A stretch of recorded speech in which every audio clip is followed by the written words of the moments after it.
All right, good afternoon, everyone. Happy Friday, and welcome to the Daily Rundown. As always, my name is Roxanne. I'm the executive producer here at WDTV, and with me is our first of four producer, Anavan.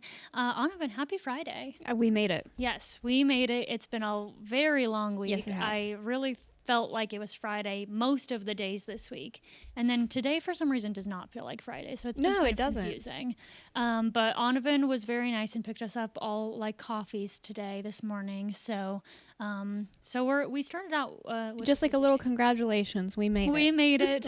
We made it through election and all of the other things that were happening this week. So Yeah. and hopefully we can all kind of sleep in and have a relaxing weekend. Yeah, I'm not doing anything this weekend. I know. That's my plan too, is I'm going to go to bed early tonight. I'm going to sleep in as long as I possibly can and not think about work for a whole 48 hours, hopefully. It'll be amazing. Yes. Well, let's hop right into you guys so that we can tell you all of your top headlines for this beautiful Friday afternoon. So first up, I want to highlight a crime story in the area that came in today. So 2 Morgantown residents have been sentenced for their role in trafficking large amounts of methamphetamine, fentanyl, and cocaine in north central West Virginia. Their names are Jeffrey Marsh, who was sentenced to 6.5 years in prison, while Bobby Joe Phillips was sentenced to time served after already serving 22 months in prison. During the investigation, police searched Phillips' home, finding a handgun, cash, crack cocaine, meth, fentanyl, and other drug paraphernalia. And officials say both Phillips and March worked for a man named Rodney Johnson, who they say led the drug trafficking operation out of Morgantown. Johnson was sentenced in March of 2025, and 23 out of the 25 defendants in the case who are involved in that operation have already been sentenced for their part. So if you want more details on this, of course, as always, you can check our website for more about, again, those were sentencing, so they've previously been arrested and arraigned for those charges. But let's go now to some exciting news that has to do with our schools in the area, Anavan. So West Virginia is leading the way in learning following the COVID-19 pandemic. That's according to new data from the 2026 Education Recovery Scorecard. The report was created by researchers from Harvard, Stanford, and Dartmouth, looking at how students across the country are recovering from pandemic learning loss. The report says West Virginia ranks 6th in the nation in math recovery and 8th in the nation in reading recovery. And Harrison County specifically, from 2022 to 2025, the district ranked higher than 79% of school districts nationwide for math score growth.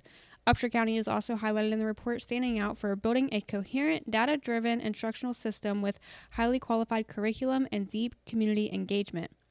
Although students across the state are still working to return to pre-pandemic achievement levels, officials say the report shows that learning has improved faster in West Virginia than in many other states since 2022.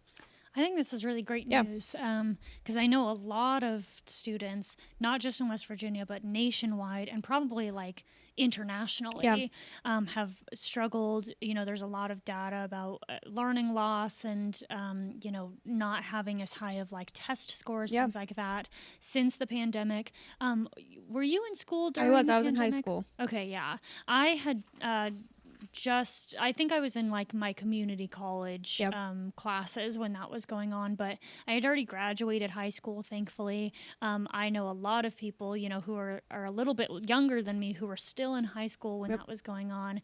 I'm glad I kind of missed that boat because I feel like a lot of people struggled, the last couple of years. It definitely took a toll on me in my education in terms of like high school.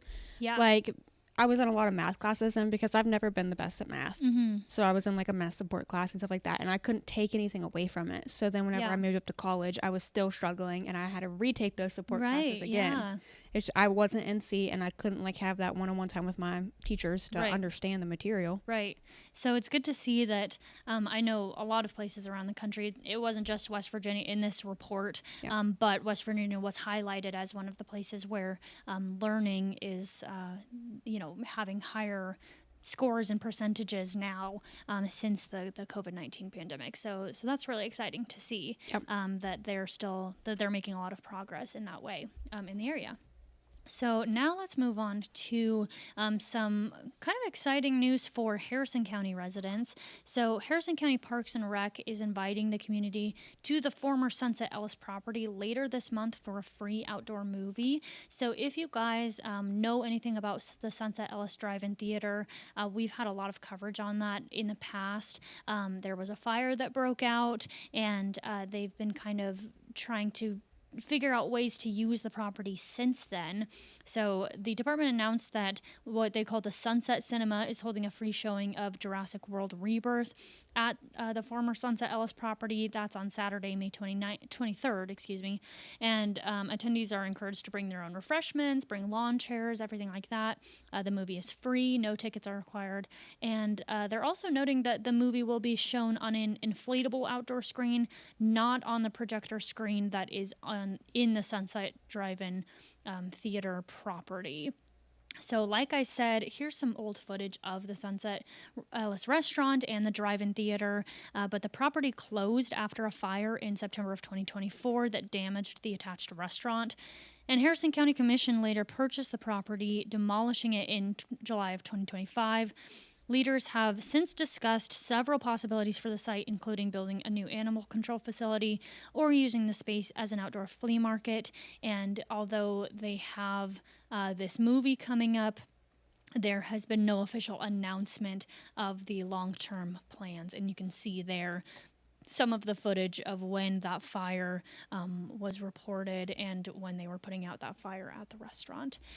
Did you ever go to Sunset Ellis Drive-In? I did. I actually went there a lot growing up. They have yard sales and like little flea markets like almost every weekend. And so I spent a lot of my time there. Yeah, that's awesome. I, since moving to West Virginia, only had been able to see like one movie there, but, and then pretty soon after that fire broke out. So, you know, I was disappointed that I couldn't kind of take advantage of that more since moving here. But I know it's a huge staple in the community. I know a lot of people were disappointed when that fire broke out and closed the property. So, I haven't been to a drive-in in forever. Yeah. But me and Tyler were just talking about wanting to go, so maybe this is like the perfect excuse to. Yeah, absolutely. I'm curious to see too, like what the commission will end up doing with it. If it will be, you know, a drive-in theater again someday, you know, of course they're not using the drive-in screen that they have. They're using an inflatable screen, so they might try to repurpose the property in some way. So, you know, I'm curious to see in the future what will end up happening with that property. Well, if I see anything exciting, I'll let you know. I drive past it every day. Yeah, that's true. And, you know, I'm sure if they start having more events, you guys will, you know, highlight those on community calendars so that people know kind of what's going on with that property. Well, let's move on now to what our reporters are working on. Onavan, if you want to tell us a little bit more about some of the things that Patrick is doing today. I'm actually very excited to see what he comes back with. Yeah. So it's a senior citizen prom. Bridgeport Healthcare is hosting a senior prom for National Nursing Home Week.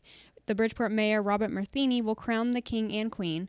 I think this is going to be awesome, and I'm excited to see the footage that he gets. Yeah, so we've covered a couple of these like in the past, and it's always really fun to see, you know, people who live in a nursing home and taking, like they kind of set it up like you do prom, you know, they like decorate the tables, they like dance and do games and stuff. I think it's going to be so cute. So yeah, I'm really excited to see, and of course they crown a king and queen. I wonder how they like fun.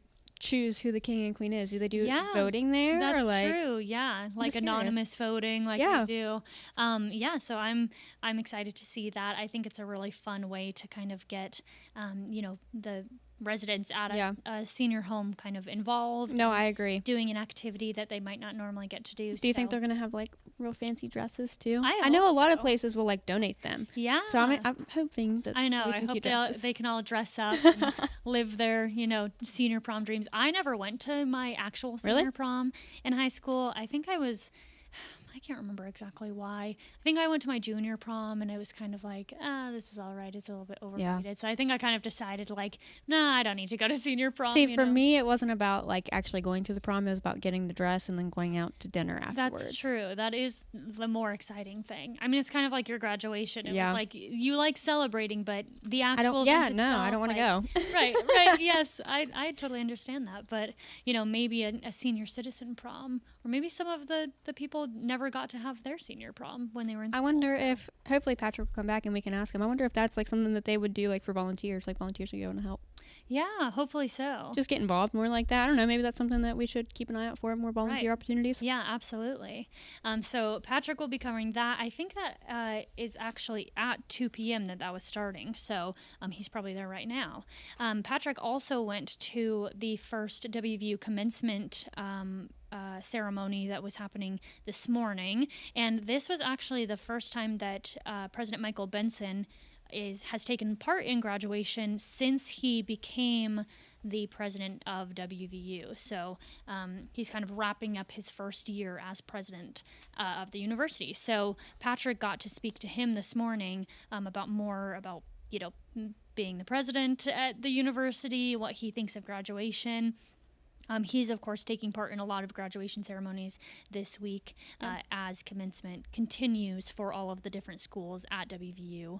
We are also going to be talking, hopefully, to President Benson, but our reporter, Nick, our Nightside reporter, is going to WVU again this afternoon, this evening, I should say, where President Benson is celebrating the end of his Welcome Home tour, which he's been doing we've covered the entire year, right, of his first year at the university, where he's traveled around the states, all 55 counties, and so he's back in Morgantown tonight, and they're going to light up the water tower. So let me show you guys.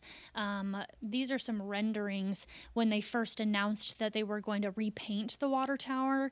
So they repainted the water tower. They also added to the Flying WV logo that you see on it, and it's now going to be able to be lit up, and hopefully we have a picture of that as well. Of when, so here's a rendering of it going to be, what's going to happen tonight when it's lit up for all of the students there. So President Benson is going to be there tonight to take part in that ceremony, and then Nick Volpetti, our evening reporter, will be there to talk to him again more about his first year at the university, what this event specifically means for everyone in the community, and he'll have more on the 10 and 11 o'clock shows tonight. So make sure to tune in then if you're curious about how that light up night is going to go this evening. But that's all we have for our top headlines for today, Onovan. But as always, we know that you have many exciting things going on at the 4 o'clock show. Holly and Vince always have fun stuff happening. So we have 2 live guests today. Okay. I'm very excited to learn more about them because I'll get their name and very basic information, but I don't pry too much because I too like to watch the show. I'll find myself kind of get surprised. I get lost in the booth sometimes whenever I'm watching it. I'm oh, I should probably tell them what time we're at. Right. But I don't know much on them today just because I want to be surprised too. Right. And then our word on the street is about graduation and graduates. If you have any messages for newly grads, how many graduation parties you're going to go to. So what's something that you would say to a newly grad? What's something you would say to me since I just graduated? You're a little bit different because you already work here, and I hope you stay here forever. But I think what would have helped me when I was, graduating and I didn't know what to do, is kind of just it's okay to not know what you're doing right when you graduate. I think that's very normal, and there's a lot of opportunities that come about when they should come about, you know? So just having trust that what is meant to happen will happen. And just because, you don't get a job right out of college, I know that's hard to say because, you have bills to pay and you might not know what you're doing with your life, but just to kind of be confident that what will happen is going to happen, what should happen. So I guess that would be, the advice that I would want if I was graduating again. I feel like I would want to speak to high school graduates before they go into college, because whenever I first started going to college, I was in forensics. Yeah. And then I switched before I even started college to criminal justice. Mm-hmm. And then I switched again to nursing. And then I switched again back to criminal justice. Yeah. So it's just be patient with yourself. Take that first semester or first 2 semesters and be undecided. Just really get a feel for what you want to do. Right. I don't know. I just wish I could go back and maybe dabble in some different things. Yeah, absolutely. And I think too, it's so normal to change your Yeah. major many times when you're, I mean, maybe not many times, but to not know exactly what you want Yeah. to do, to change your major a couple times, to, as you continue knowing like what interests you. Yeah. And plus, like, a lot of jobs, it doesn't really matter what you major in, Yeah. as long as you show the dedication of like going through school. So as long as you're like enjoying your classes, I think that's more of what matters Yeah. than like getting the exact major in the career that you're gonna, continue on with For the sure. rest of your life. Like, I have no regrets on getting a criminal justice degree, like, Yeah. at all. But if I could go back, I might do something more like social media, journalism, something like that. Sure. Just because this is the first time I've been like, oh my gosh, I love my job. Like, Right. I get excited to come in every day. Right. And I'm sure that would have been the same feeling for school, too. Right. Yeah, absolutely. And I think sometimes you don't know what jobs are out there even, If I told myself 10 years ago that I was working at a TV station, I'd be like, I just don't feel like that's true. Yeah. How many people get the opportunity to No, that's, work at a local TV station? Yeah. Not very many, and plus, like, when I was in Colorado, I was going to school for anthropology. I wanted to be like dig in the dirt and find Yeah. fossils and things. And I didn't end up pursuing that. And I got an English degree instead when I moved here. So I'm kind of using my degree in that way, Yeah.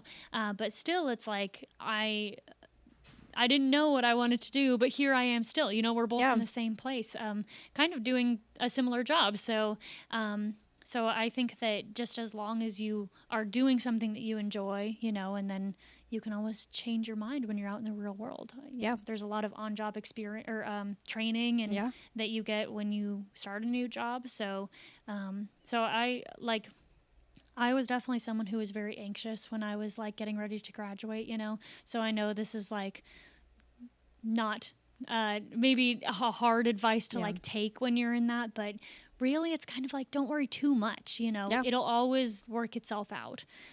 So hopefully everyone who's graduating, this weekend and in May can kind of take a breath and be like, okay, well, I'm done with a hard part of my life, and hopefully I'll find something else that I enjoy. Just be patient with yourself. Yes, absolutely. Biggest takeaway, be patient. And then we have a big, big, big anchor banter today. Okay. The beginning of our show, they have a lot of topics, like Yes. a lot. We're talking about hair cops. We're talking about drunk deer. Like literally anything you can think of, we're talking about it today. Yeah. So I'm excited for obviously the more that they have, and I can't give away all the details on the show. Right, of course. Yeah, I'm always interested about their anchor banter topics because, we have like themed segments, of course, Yeah. during the show, but the first like 5 minutes or so, they just kind of I don't really know that there's a hit all the theme big today. topics. Yeah, I know we were talking about yesterday was a good like themed day, Yeah. but today feels a little bit more. It's Friday. Yeah, I was going to say it's Friday. It's the perfect. Right, exactly. Random stuff. A lot of things happen on Friday too. Like We also have a Does It Work today, which I'm very excited Ooh, about yeah. because it has to do with cats.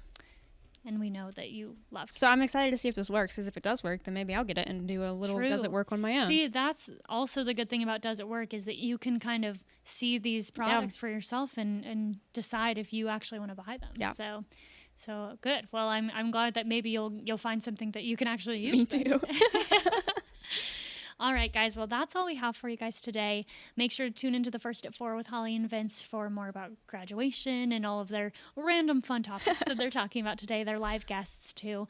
And join Alex on the First at 5 and all of our evening shows today for more on our top headlines and more about what our reporters are doing.